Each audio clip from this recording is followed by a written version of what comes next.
August মাস হচ্ছে বিপ্লবের মাস।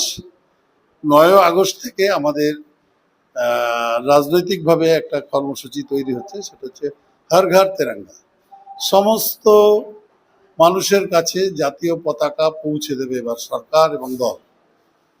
সর্বস্তরের মানুষ জাতীয়তাবাদকে আবার জাগরণ ঘটানো, সেই কর্মসূচির আমরা সাংগঠনিকভাবে প্রস্তুতি নিলাম। জেলায় একটা ট্রলি তৈরি হয়েছে, নদিয়া দক্ষিণ জেলায়, এবং আমাদের যে মন্ডল কমিটি, সেখানে কমিটি তৈরি হয়েছে, বিধানসভা ভিত্তিক কমিটি তৈরি হয়েছে। মূলত ৯ আগস্ট থেকে ১৭ আগস্ট পর্যন্ত কর্মসূচি হবে। প্রত্যেক বাড়িতে ভারতবর্ষের জাতীয় পতাকা ৯ তারিখ থেকে ১৭ তারিখ পর্যন্ত একদম পথ করে উঠবে, এটা কর্মসূচি। এবং তার মাঝে তেরঙ্গা যাত্রা হবে, অর্থাৎ সুসজ্জিত আকারে মিছিল, একদম বিভিন্ন সাংস্কৃতিক কর্মসূচির মাধ্যমে।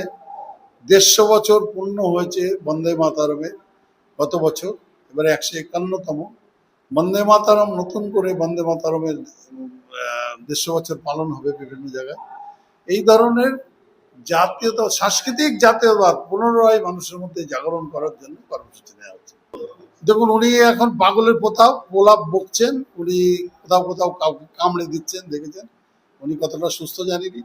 কালকেও মুখ্যমন্ত্রী ১০,২০,০০০ লোকের অ্যাকাউন্টে উনি যে ঘর মানে বাংলার আবাস বলে কেন্দ্র সরকারের টাকা প্রকল্প নাম পরিবর্তন করে এক কিস্তি দিয়ে চলে গেছিলেন, সেই টাকা আমরা কালকে দিয়েছি ১০.৫ লক্ষ লোককে। মুখ্যমন্ত্রী ভার্চুয়াল মিটিং করে দিয়েছেন। কারা বলছেন কর্মসূচি হয়নি? অন্নপূর্ণার ভাতা পৌঁছেছেন, সবাই ভেরিফিকেশন চলছে। দেখুন, ভেরিফিকেশন করা ১ মাস যদি বন্ধ থাকে অসুবিধা কি আছে? সবাই পাবেন, মুখ্যমন্ত্রী বলছেন সকলে পাবেন। এখন কেউ চাকরি করেন বা তথ্য গোপন করেছেন, তারটা ভেরিফিকেশন করতে হবে না? দেখুন, কংগ্রেস কি বলল, কংগ্রেস এখন অনেকটাই আমাদের রাজ্যে অপ্রাসঙ্গিকের মতো হয়েছে।